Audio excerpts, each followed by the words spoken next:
நிச்சயம்டி. நான் என்ன சொன்னாலும் அதுக்கு எதிரா நீ ஒண்ணு பேச வேண்டியது. நான் பெத்த இந்த ரெண்டும் ஆஹா அண்ணி சொல்லிட்டாங்களேன்னு உன்னை தலையில தூக்கி வச்சு ஆடுறது. இப்படியே ரெண்டு பேரையும் பிரிச்சு சுருக்கு பையில போட்டு முடிச்சுக்கணும்னு நினைக்கிறேன் பாரு. ஊர்ல ஒரு பொண்ணுக்கு இந்த சாமர்த்தியம் வராதுடி, வரவே வராது. சத்தியமா அப்படிலாம் இல்ல அத்தை. மது வயசு பொண்ணு, நாளைக்கு அவளுக்கே கல்யாண காட்சின்னு வந்தா ரொம்ப நாள் ஆக போறது இல்ல. அப்போ ஒரு அவசியம்னா அவ பண்ண அவளுக்கே உதவுமே, அதுக்காக தான் சொன்ன அத்தை. அம்மா விடுங்கம்மா, வளகாப்ப நல்லபடியா நடத்த வேண்டியது என் பொறுப்பு. நீங்க கவலைப்படாதீங்க. சூர்யா நீ கிளம்பு, உனக்கு டைம் ஆச்சு. மது உனக்கு கம்பெனி பஸ் வந்துடும். டிஃபன் சாப்பிட்டியா? ரஞ்சனி அவளுக்கு டிஃபன் எடுத்து வை. முரளி எனக்கு தெரியாதுப்பா. என் பொண்ணோட வளகாப்பு எந்த குறையும் இல்லாம நல்லபடியா நடக்கணும், அவ்வளவுதான் சொல்லிட்டேன். பொண்ணுக்கு நடக்கணும், பொண்ணுக்கு நடக்கணும், பொண்ணுக்கு நடக்கணும். எப்ப பார்த்தாலும் அதை பத்தியே பேசிட்டு இருங்க. மத்தவங்க எக்கேடு கெட்டு போனா உனக்கு கவலை இல்ல, அப்படிதான்? யார் எக்கேடு கெட்டு போனாலும் எனக்கு கவலை இல்ல. என் பெரிய பையன் இருக்கான், பொண்ணு இருக்கான், அவங்க செய்வாங்க. இப்படி நீ மூகால எழுதிக்கிட்டு ஒண்ணும் செய்ய வேண்டாம். ஐயோ என்ன சூர்யா அது? எப்ப பார்த்தாலும் அம்மாவை எதிர்த்து பேசிட்டு இருக்க. அவர் என்ன சொன்னாரு? உன்னை கிளம்பு தானே சொன்னாரு. கிளம்ப வேண்டியதானே, ஆபீஸ்க்கு டைம் ஆச்சுல, கிளம்பு. நீ என்ன நின்னுட்டு இருக்க? உனக்கு டைம் ஆச்சுல, கிளம்பு மது. சரிங்க நீ. இது பாருங்க, என் கூட கொஞ்சம் வாங்க. நான் உங்ககிட்ட கொஞ்சம் தனியா பேசணும். வாங்க வாங்க. அவ்வளவு பெரிய அமௌண்ட் சொல்லுவாங்கன்னு நான் நினைக்கவே இல்லை ரஞ்சனி. இப்ப எதுக்கு பதட்டப்படுறீங்க? புஷ்பாவோட வளகாப்பை நல்லபடியா நடத்திடலாம். நான் சொல்றதை நம்புங்க. கடன் வாங்கினாலும் இது பாருங்க, நான் தான் பாத்துக்கிறேன்னு சொன்னேன்ல. நீங்க முதல்ல கடைக்கு கிளம்புங்க. மது லோன் போடுறேன்னு சொன்னதையும் வேண்டான்னு சொல்லிட்ட. சூர்யாவையும் தடுக்கிற மாதிரி பேசிட்ட. அவ்வளவு பணத்துக்கு நாம தனியா என்ன பண்ண முடியும்னு நிஜமாவே எனக்கு புரியல ரஞ்சனி. இப்ப ஏன் பதட்டப்படுறீங்க? புஷ்பாவோட வளகாப்பை நல்லபடியா நடத்திடலாம். நான் சொல்றதை நம்புங்க. இத பத்தி நம்ம ராத்திரி பேசிக்கலாம். இப்ப நீங்க கடைக்கு கிளம்புங்க, டைம் ஆச்சு. போங்க.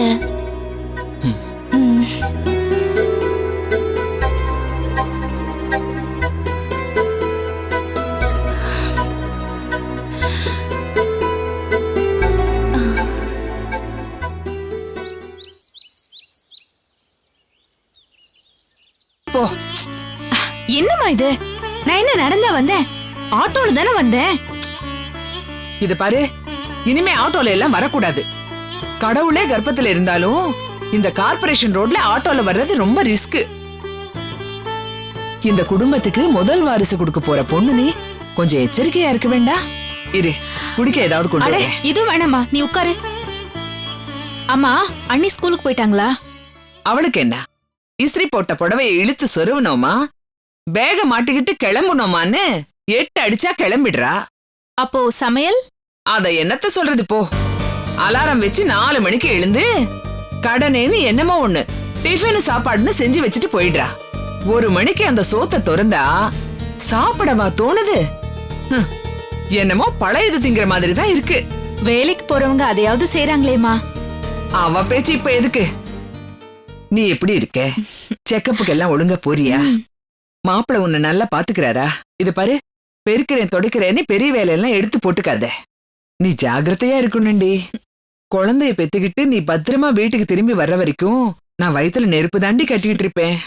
உன் மாப்பிள்ளைய சொல்லு, காலையில கிளம்பி ஆபீஸ்க்கு போனார்னா திரும்பி வரத்துக்கு நைட்டு 9 மணி ஆயிடும். நடுவுல ஒரு போன் பேசுறதுக்கு கூட நேரம் இருக்காது. மீட்டிங்ல இருக்க, அப்புறம் பேசுறேன்னு சொல்லிட்டு போனை வச்சிருவாரு. கஷ்டம்தான், என்ன பண்றது? சம்பாதிச்சாக வேண்டியதா இருக்கே. ஏன் உன் வீட்டுல உன் மாமனார் இருக்காரே, அவரு உதவி எதுவும் பண்றது இல்லையா? யாரு மாமாவா? வாயை கிளறாதம்மா. 24 மணி நேரமும் அவர் மூஞ்ச பார்க்க வேண்டியதா இருக்கு. பொழுது போகலன்னா உடனே உபதேசத்தை ஆரம்பிச்சிருவாரு. இப்ப சொன்னியே குனியாத நிமிராதன்னு. என் மாமனார் என்ன சொல்றாரு தெரியுமா? கர்ப்பிணி பொண்ணு குனிஞ்சு நிமிந்து வேலை செஞ்சாதான் பிரசவம் சுலபமா இருக்குமா.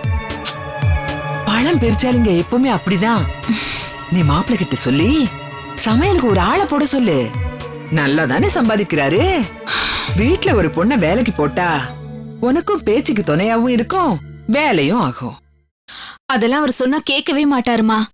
விடு, ஜில்லுன்னு மோர் பண்ணி குடுக்கறேன், வா. ம். காலையில தான் உன் வளகாப்பு பத்தி முரளி கிட்ட பேசிட்டு இருந்தேன், பார்த்தா நீ வந்து நிக்கிற. புஷ்பா, வர்ற வெள்ளிக்கிழமை பண்ணிடலான்னு இருக்கேன்.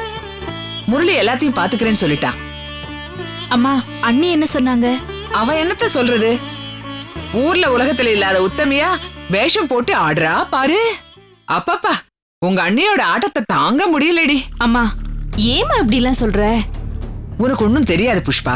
நான் பெத்த 2 பிள்ளைங்களையும் தான் பக்கம் திருப்பிக்கிட்டு அவ என்ன சொல்லணும்னு நினைக்கிறாளோ அத இதுங்க வாயால சொல்ல வச்சிடுறா. சிரிக்காத, வயிறு எரியுது. இந்த சூர்யாவும் மதுவும் முரளி கல்யாணம் ஆகிற வரைக்கும் என் மேல உயிரா இருந்தாங்க. இந்த கடங்காரி வந்தாளோ இல்லையோ புள்ள பிடிக்கிற மாதிரி என் பிள்ளைகளை புடுங்கிட்டா. தனக்குன்னு ஒண்ணு பெத்துக்க முடியாதவ மச்சனையும் நாத்தனாரையும் புள்ளையா நினைக்கிறாளா? கதைய கேட்டியா? சனிய, அதை விடு. பேச ஆரம்பிச்சா பெரும் கதையா போயிடும். புஷ்பா, வெள்ளிக்கிழமை வளகாப்பு முடிஞ்சு நீ இங்கே இருந்துடு. என்ன கேட்டா நீ இப்பவே இருந்துடு. 2 நாள் தானே இருக்கு. மாப்பிளைக்கு போன் போட்டு சொல்லிடு. விளையாடுறியாமா? 5 மாசம் தானே ஆச்சு. அதெல்லாம் அவர் ஒத்துக்க மாட்டாருமா. புஷ்பா, பொம்பளை இல்லாத வீட்டுல உன்னை யாரடி பாத்துப்பாங்க? மாப்பிள்ளை கிட்ட வேணா நான் பேசுறேன். ஐயோ, அதெல்லாம் வேண்டாமா. மாமா ரேஷனுக்கு போறேன்னு கிளம்புனாரு. சட்டுன்னு உன் ஞாபகம் வந்துச்சு. சொல்லிக்காம கூட கிளம்பி வந்துட்டேன். உன் மாமனார் கதை இன்னைக்கெல்லாம் ஓயாது. கொஞ்ச நேரம் இரு. உனக்கு பால்கோவா ரொம்ப பிடிக்கும் இல்ல? செஞ்சு தரேன், சாப்பிட்டு போ. சரிம்மா, போய் ரெஸ்ட் எடு.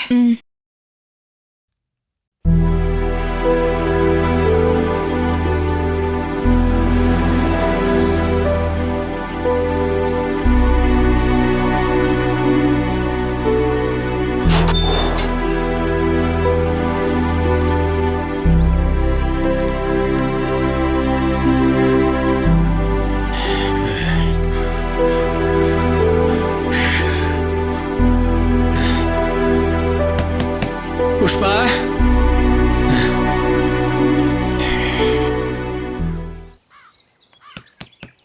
புஷ்பா, புஷ்பா, அம்மா. ஐயா, கதவு பூட்டி இருக்கு, கவனிக்கலையா?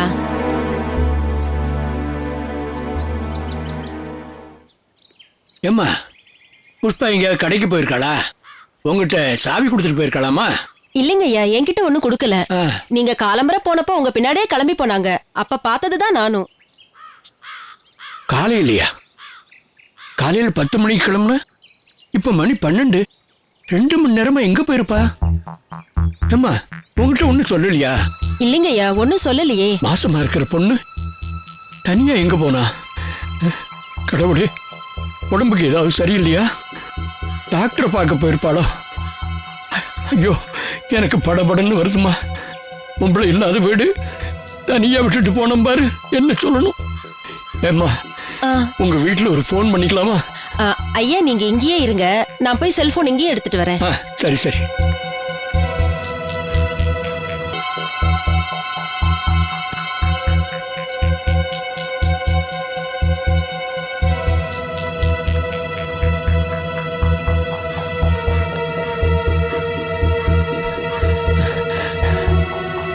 இந்தாங்க ஐயா.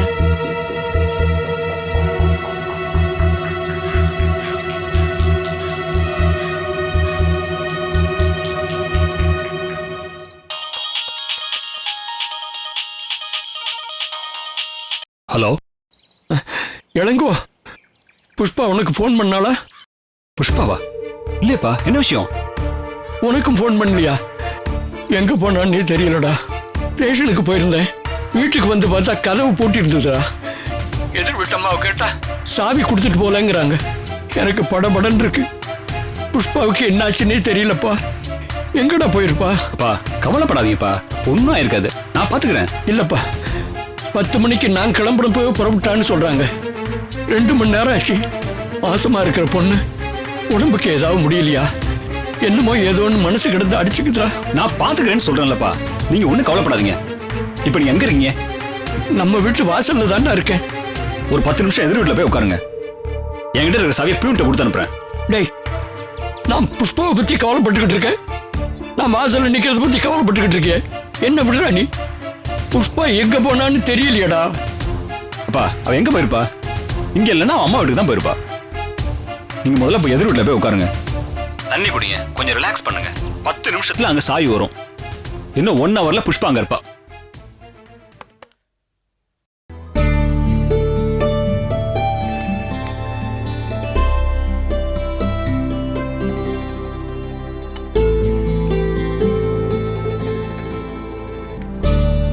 போதுமா?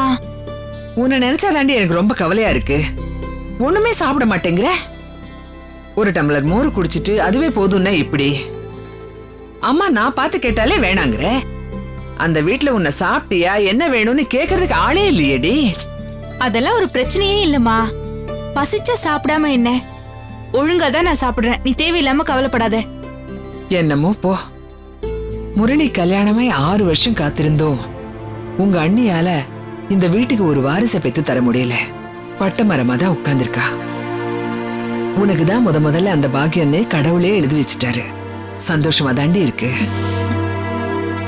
அதனால நீ வேளைக்கு ஒழுங்கா சாப்பிடணும். அதுவும் சத்துள்ளதா சாப்பிடணும்.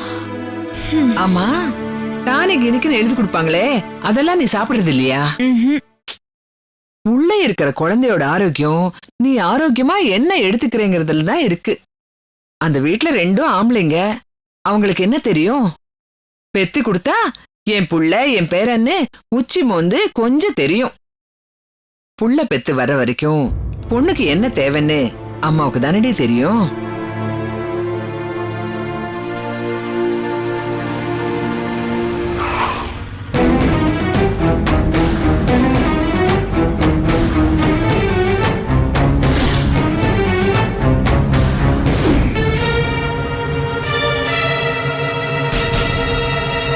என்னடி மாப்பிள்ள வராரு?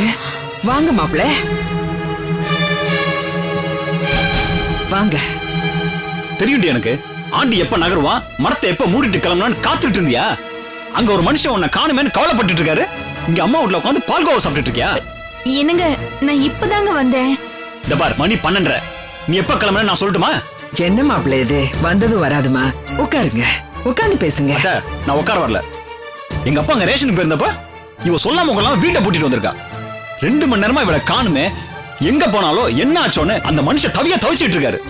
கிளம்பி வந்தவளுக்கு எதிர் வீட்டுல சாவி கொடுத்துட்டு போகணும்னு தோணாது. வெயில் நின்று அவஸ்தப்படட்டும் நினைச்சிருக்கா. ஐயோ, அப்படிலாம் இல்லங்க. கோயிலுக்கு போலான்னு தான் கிளம்பி வந்தேன். திடீர்னு அம்மா ஞாபகம் வந்துருச்சு. சரி, ஒரு எட்டு வந்து பாத்துட்டு வந்துடலான்னு தான் நினைச்சேன். பாத்துட்டு இல்ல கிளம்ப வேண்டியதானே? மாப்பிள்ள, நீங்க தப்பா நினைச்சுக்காதீங்க. என் பொண்ணு மாசமா இருக்கா. இந்த மாதிரி நேரத்துல அம்மா நினைப்பு வர்றது, அம்மாவோட இருக்கணும்னு நினைக்கிறது உலகத்துல இருக்கிற எல்லா பொண்ணுங்களுக்கும் தோன்றதுதான். சரி, அப்படி போறவ அம்மா வீட்டுக்கு போறேன்னு ஒரு வார்த்தை சொல்லிட்டு வந்திருக்கலாம்ல. இவரெல்லாம் ஒரு மனுஷன் சொல்லிட்டு வர போணுமாங்கிற திமிரு தானே? ஐயோ, என்னங்க நீங்க என்னென்னமோ பேசிட்டு இருக்கீங்க. பார், உன்னையும் தெரியும் உங்க அம்மாவும் தெரியும். எனக்கு ஒண்ணும் நீ விளக்கம் சொல்ல வேண்டிய அவசியம் இல்ல. தெரிஞ்சு என்ன பிரயோஜனம் மாப்பிள்ள? அவ மனசு கொஞ்சம் புரிஞ்சுக்கங்களே. உதவிக்கு ஒரு பொம்பளை இல்லாத வீட்டுல நாள் முழுக்க தனியா கஷ்டப்படுற என் பொண்ணு வேணும்னு ஒண்ணும் சாவி எடுத்துட்டு வந்திருக்க மாட்டா.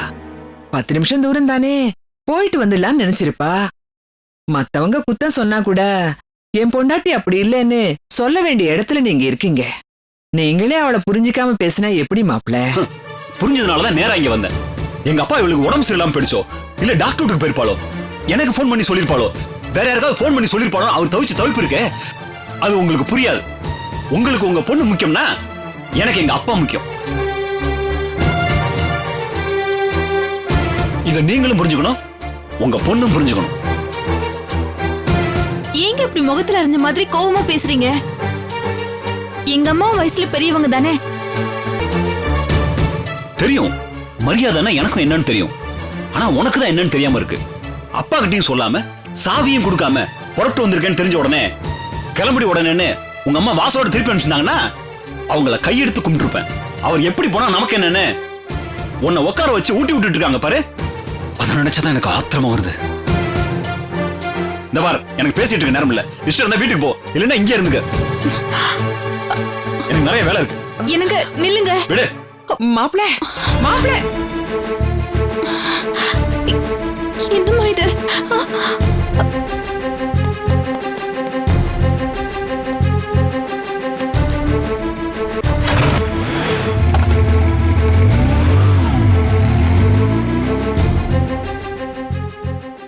புஷ்பா, எப்போ உன் வீட்டுக்காரர் உன் மேல அக்கறை இல்லாம அவங்க அப்பா சொல்றது கேட்டு குதிக்க ஆரம்பிச்சாரோ அப்பவே நீ உஷாராயிடணுண்டி. நீ என்ன பண்ணுவியோ ஏது பண்ணுவியோ எனக்கு தெரியாது. வீட்டுக்கு போய் உன் மாமனாரை விடுற வேகத்துல ஒரே நாள்ல நிலைமை தலைகீழா மாறணும். என்ன?